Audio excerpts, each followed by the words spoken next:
Hi everyone, welcome back to the podcast, Buy Your Kids a House. I'm Andrew Higgins and this is Matt Garlock. And today we're going to be talking about treating yourself, which is exciting because sometimes the best financial decision is to buy something for you to make yourself happy. Yeah. So what's the point of saving all the money if you never get to enjoy a little bit of it? Mm-hmm. Now again, obviously in this whole series we're talking about the finances and where it fits into the budget. So we want to be able to enjoy little things in life without blowing up that budget. So here we are. We're going to figure out how much we can fit in and where it can fit in and what makes us happy and is it worth doing. So. All right, let's get into it. Yeah.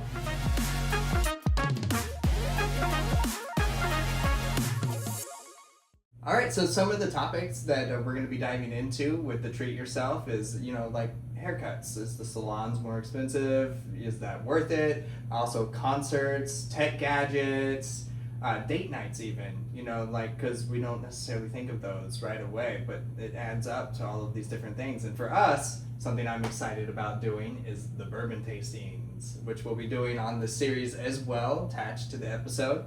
But that's something that I really enjoy. I like the bourbons, and that's one of my go-tos is I splurge on alcohol. Yeah. No, and a lot of it fits into where we're trying to find out where does it fit into your budget. Mm-hmm. I keep referring back to the 50-30-20, which we'll dive into in the next episode. But with that, falling under the 30 category, 30% of your money, where does it fit into enjoying a little bit of things and finding out how much we can indulge with things and how much we can enjoy without going too crazy and everything with it. And again, as we're going to dive into bourbon and everything, is it worth the $40 bottle versus a $100 bottle? Haircuts and everything. Can I get the Great Clips special versus the nicer salon? Massages along the line and everything. I feel like I'm broken at 40 that I have so many sores and aches and whatever and everything. Is it worth getting into a little indulgent in a spa day and everything with it? Your pedicures, manicures, where your facials, where does that all fit in? Can it fit into your budget and everything? At what point does your income level have to be for those aspects to fit in? Right. Because, again, obviously the higher the income you have, the more you can fit in there. Mm-hmm. But what's also important to you along those lines, I love my tech toys. Obviously we're on camera right now and everything. Yeah. We have a lot of those fun toys.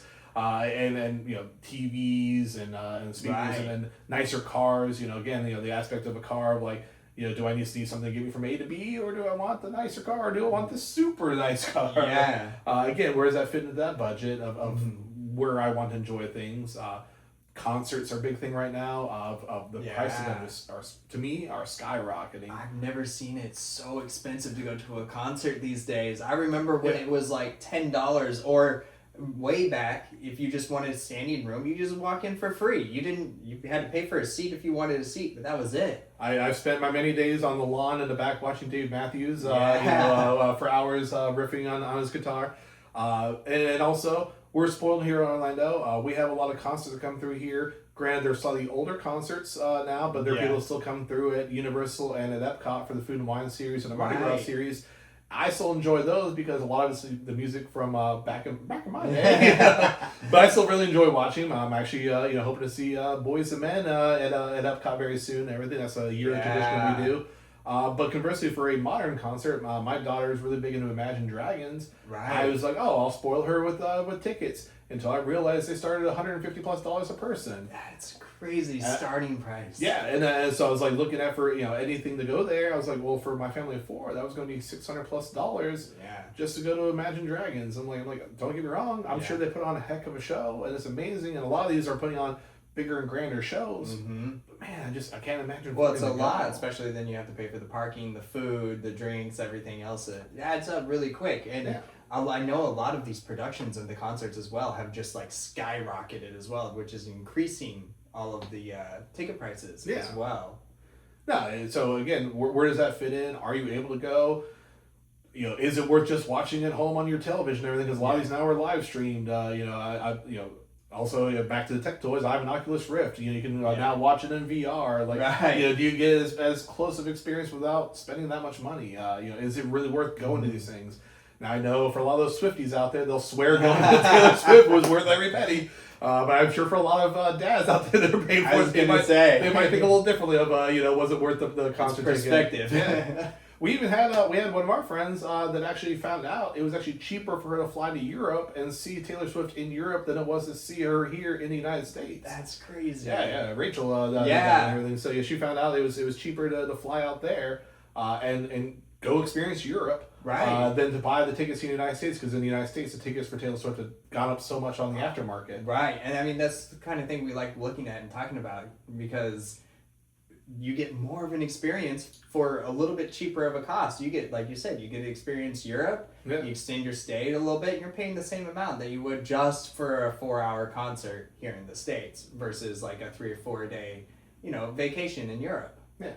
And then, going back into the whole whiskeys and bourbons and everything along those lines, we have what has become known for those in that realm, the secondary market, which sends a shiver up and down my spine already.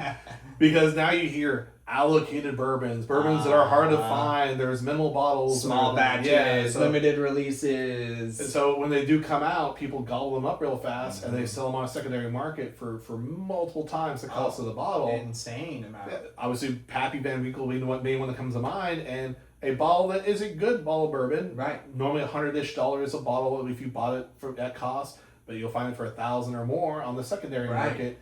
And again, is that worth paying that much more on the secondary market? Is it a $100 bottle of bourbon? Possibly. Mm-hmm.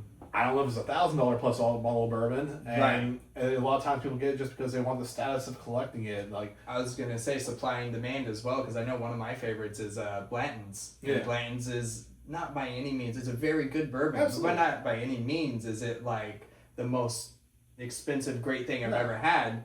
But they release it in such limited quantities that they're so hard to find. And like you said, what is normally an $80 bottle on the aftermarket is $500-$600 sometimes, depending on like what people are trying to collect out of it. And if you can even find it, and then and there's a lot to even also have the gimmicks of bottles. I know Boss Hog has one that their whole series is not necessarily the whiskey in the bottle, but is the topper on the top, and Blanton's does the same thing with the horses and the different letters. So everyone's trying to find and collect the toppers, so then they're spending that much more. Not for even the actual bourbon or whiskey, is for the bottle and the little topper. Yeah, that's all you're paying for. Fit their collection and everything. So, finding the struggle with that. And even now, mezcals and tequilas are now all of a sudden they're booming in the market. Yeah. And that now it's getting pricier and everything to find a lot of those.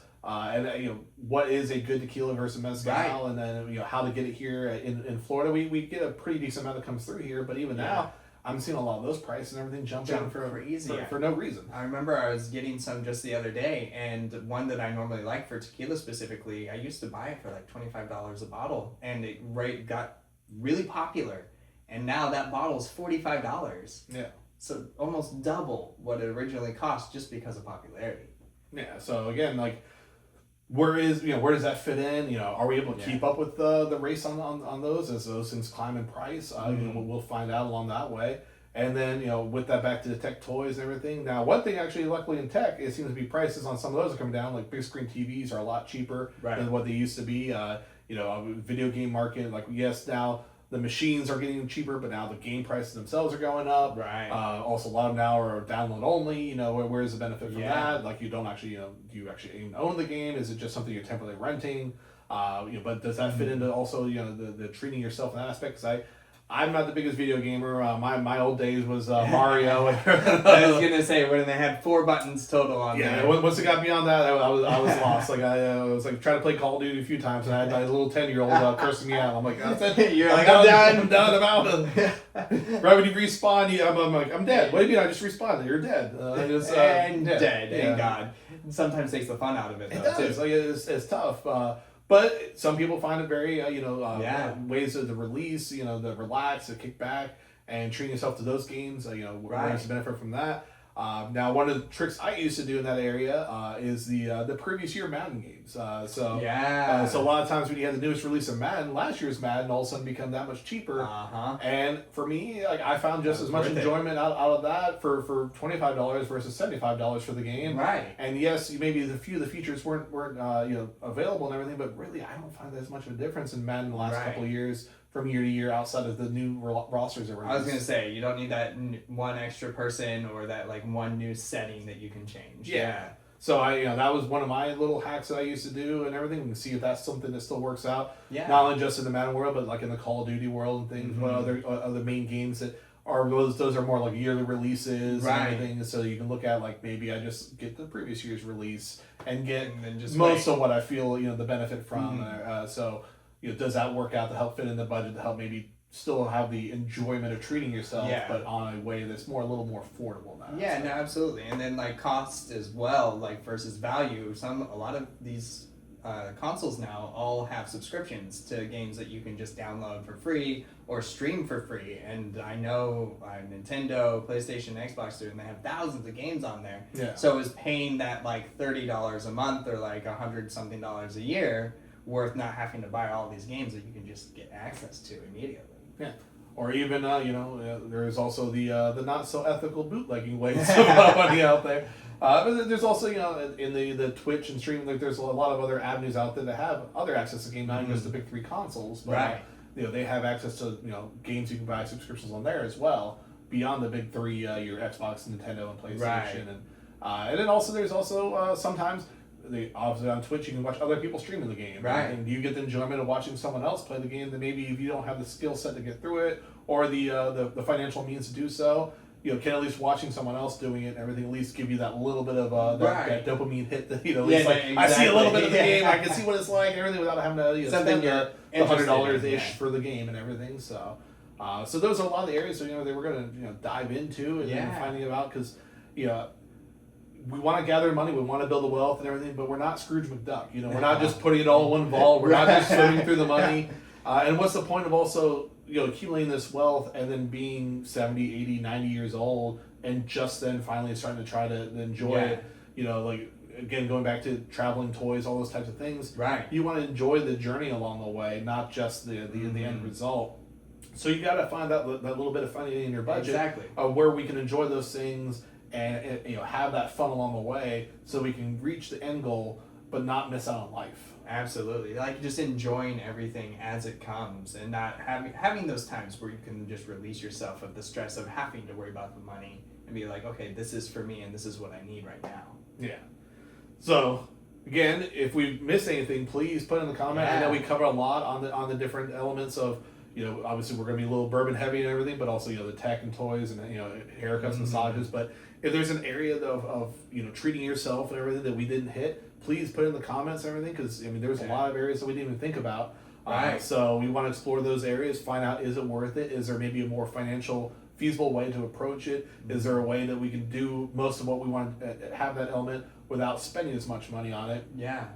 So put those in the comments, let us know, and please join us along this journey and everything, because we're going to be having fun. We're going to be, we're going to be actually drinking a little bit of bourbon in a moment here. So you're going to see that first little bit of, do we find our palates were fine enough to find it worth spending the money on? I don't know how I'm going to do, but I hope I do well. We're gonna find out and everything. So please, join us along this way. Look at the previous shows. You'll find out, if you like this content, I think you're going to like the whole package we have to offer. Because the deep dives. Yeah, we're going to go into all the different aspects of the finances, and this is going to be a long journey. We want you to come along with us, and we're all going to reach those financial goals, including enjoying and treating yourself along the way to reach those goals. So please join us, and we're going to have fun with this. All right. Again, like, comment, subscribe, and like you said, let us know. We want to interact. That's part of this.